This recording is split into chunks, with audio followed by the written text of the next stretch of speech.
G'day folks, welcome to another episode of Bandaged Cube Creations.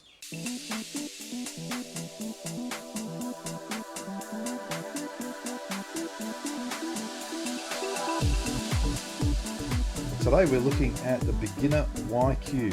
This one was invented by Quador and invented quite a lot of ones actually, and this is supposed to be an easier one, and I guess it is on the easier side, but initially did not seem that way to me. Initially it was these things that, you know, they are sort of not on the same line there that caused the issue.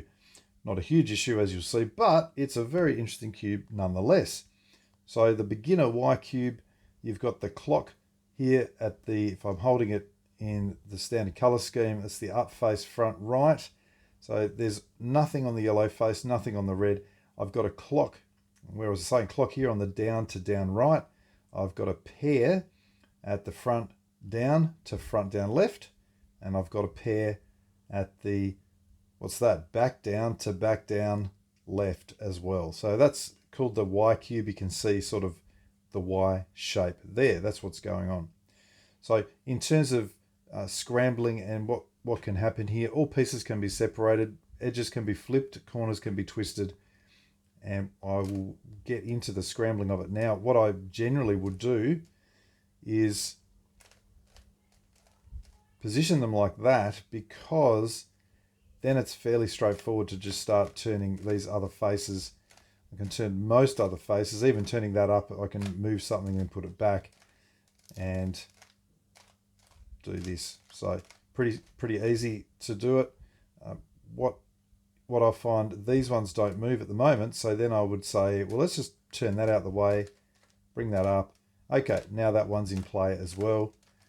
I can do that. Same thing over here with this side. That's in play. So all of the pieces now are kind of in play, and it's just a matter of including the right sort of pieces as you go to scramble it, making sure that pieces are being flipped. You can see that is a flipped edge now. What else? Probably don't need heaps of stuff done to it.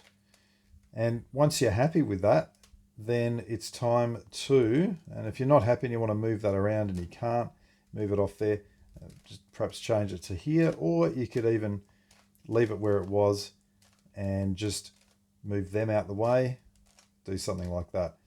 It is then time to start moving these pieces around the place, which you won't be able to do that much, if I'm being honest, because stuff just starts blocking. So I'm trying to get that separated from that one, which I have now. They're on the same face, so that's good. What's going on over here? I can't, that's blocked, so I'll do that. I'm trying to just separate those two. I think I can now. Finally. Okay, good.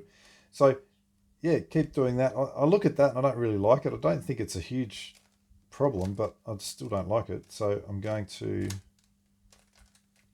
do that, and then perhaps do the same thing with a couple over here until you're happy. I don't know. Anyway, how do we solve it? Well, what I initially did with any clock, the clock can't move out of the face. So I'm just trying to get this out of the way so I can talk about the clock. That'll do. That clock there is just going to spin around on this face. It's not going to go anywhere. And so then I was kind of like, well, these pieces sort of belong on that face. I could put them, if I tried putting them in their correct position initially, let's just think about that. That is the white red which goes there. This is the white orange green. That's now correctly positioned. So let's grab the other one, see if we can do the same.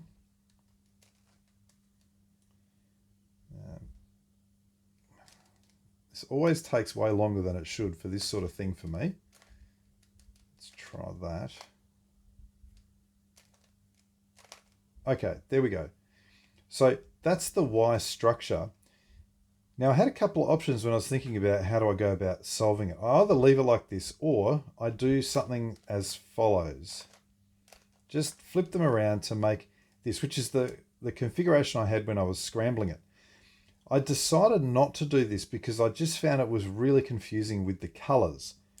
when you've done that. And it didn't really seem necessary to me. So what I'm doing here is beginning like that, making sure that all these are lined up correctly, because of course it is possible to have that and that's not correct at all. So that all looks good. Once I've got that, I'm going to solve the white-orange edge in here. And the way I'm going to do it is just position the white-orange edge up on the top face on the side, happens to be there already, move that layer up and then put it in like that. Now you can see if I do that, it's going to put it in flipped. So before I bring it up, I just want to just flip it over somehow. Again, you know, I've just got to probably turn that.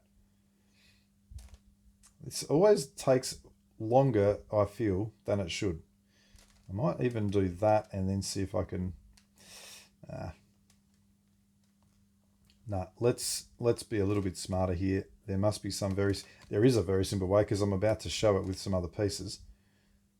So what I'm going to do is bring it into there and then move it around like that. Okay, that's flipped it. I'll go through that slower when I come to do another one.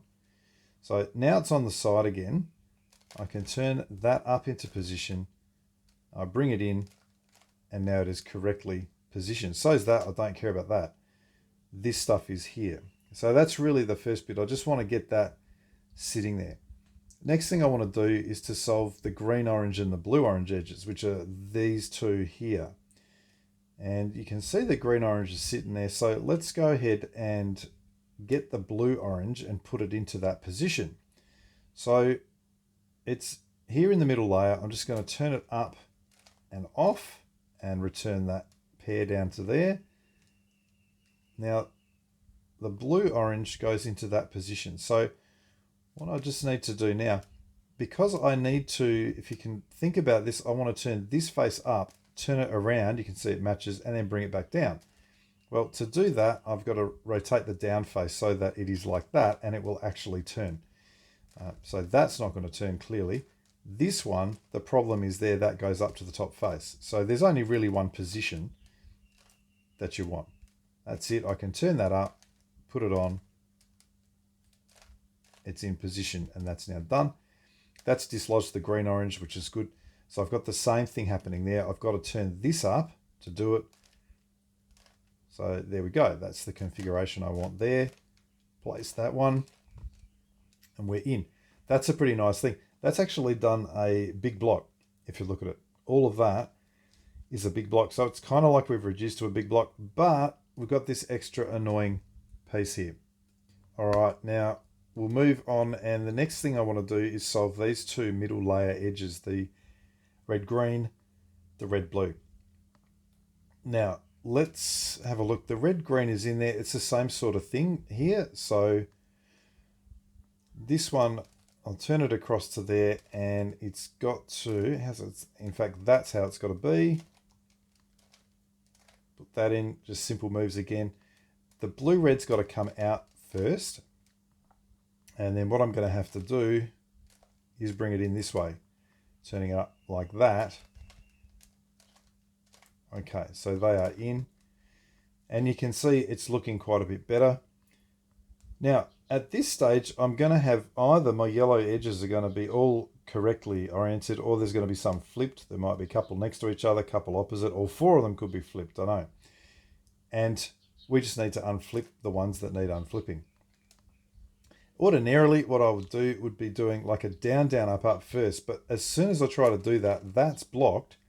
If I try it the other way, that's fine, but then that's blocked there.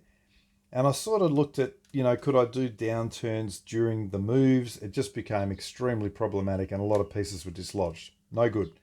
So instead, I'm going to do something quite clever, I think. We're going to, firstly, I'll bring this face as turnable. So I'm going to flip the yellow-green first. And it's going to dislodge this. Just have a look how it works. Bring that up. Put the yellow-green into the middle. In order to flip it, it's now got to come up that way on that face. So I'll just turn the down face until that face is turnable. Now I'm going to bring it up, but I'm going to replace it with the other yellow edge that needed flipping, which is this one. So bring that up, put that one in. And now to flip this one, it's got to come up this way. So we'll return that down. And I want to bring the red green back in. So I'm just going to do that. The yellow red is flipped. I turn the red green in. All edges are now done. So then at that stage, the top layers are flipped. I just want to see, do I have any swaps? Do I have permutations? In this case, I don't. They all happen to be exactly in position.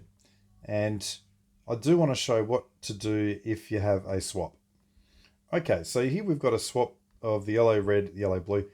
The way that we need to deal with this is to turn one of the faces one turn. So let's do that. Now, there's a couple of options. One of them is to try and use ordinary techniques to move edges back into position. The reason that's a little tricky and probably not worth doing is because you're constantly doing this and trying to keep track of things down there. What's simpler is just to use Sune. The reason that I'm going to use it in this case is because I need to use Sune for the corners near the end. So if I'm going to use it anyway there, well, there's no harm in using it now. So let's have a look. The blue's in position. In this case, I want green to there, orange to there, red to there. So it's an ordinary Sune, and I just need to be able to turn this face, which I can't at the moment. So I'll just twist that around, and away I go. And they're all done. We'll put that back into position. All the edges are in place. Okay, now we come to some corners. What we want to do initially is think about the bottom layer corners and just looking at how we can get those two corners in. This one, I'm going to use 3 up, up, down, downs. And normally what we would be doing is be something like this, a down, down, but we've already kind of identified that doesn't really work. However, what you'll notice is that I can turn this blue face and I can turn the yellow face. So if I kind of hold it like that, in fact, like that, even better. There we go. I can still do that sort of thing. So perhaps if you think of it like down, down, up, up, you can see everything is completely turnable there with those two faces. So the big question is, well, I want that to be red, white, blue. How do I get it? Well, it's actually over there. So let's forget this one and go and do the similar thing with this one. I want that one to be red, green, white. So this time I'm going to turn the, let's say the green face and the yellow face. Is it the green and the yellow that I want to turn? Yep, I can, because that will turn nicely. So I want the green, red, white to land there. Now, where's it going to come from? Well, when we do this thing, those two swap and those two swap. So it needs to be in that position there. So I'm just going to set up by turning the yellow face around. And now I can do my 3 edge piece series.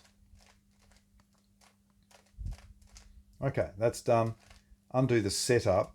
That green, white, red is in its position. And of course it brought out this one. So I can now come back and do the same sort of thing to place the red, white, blue in there. The setup here is just that one turn. So those two swap.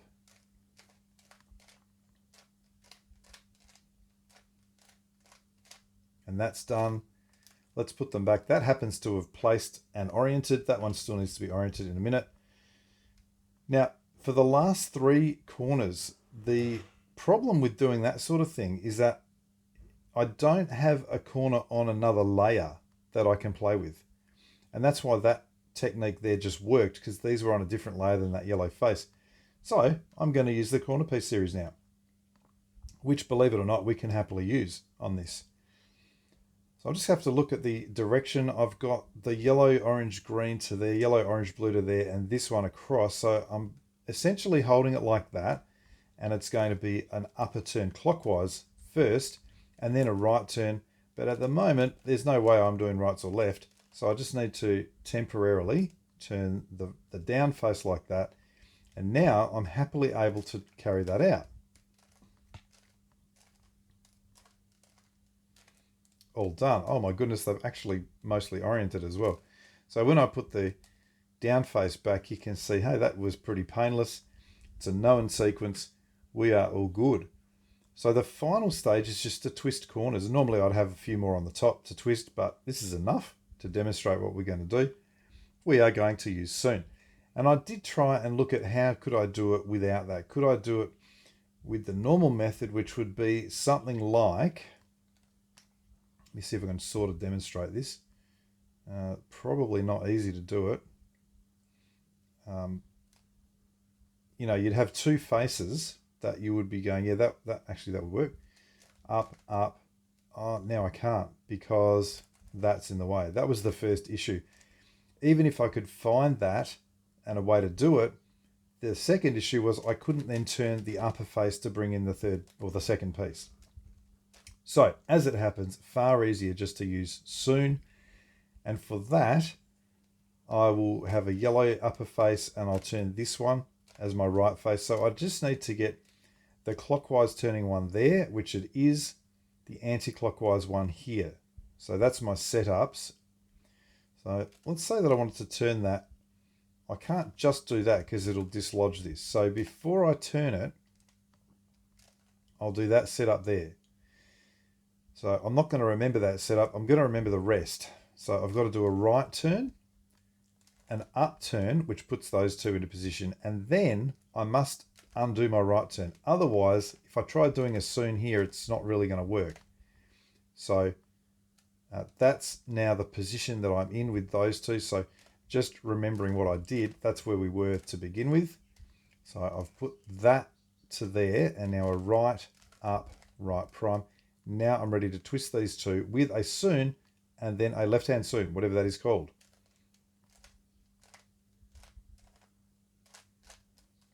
There's the first one, and then this side.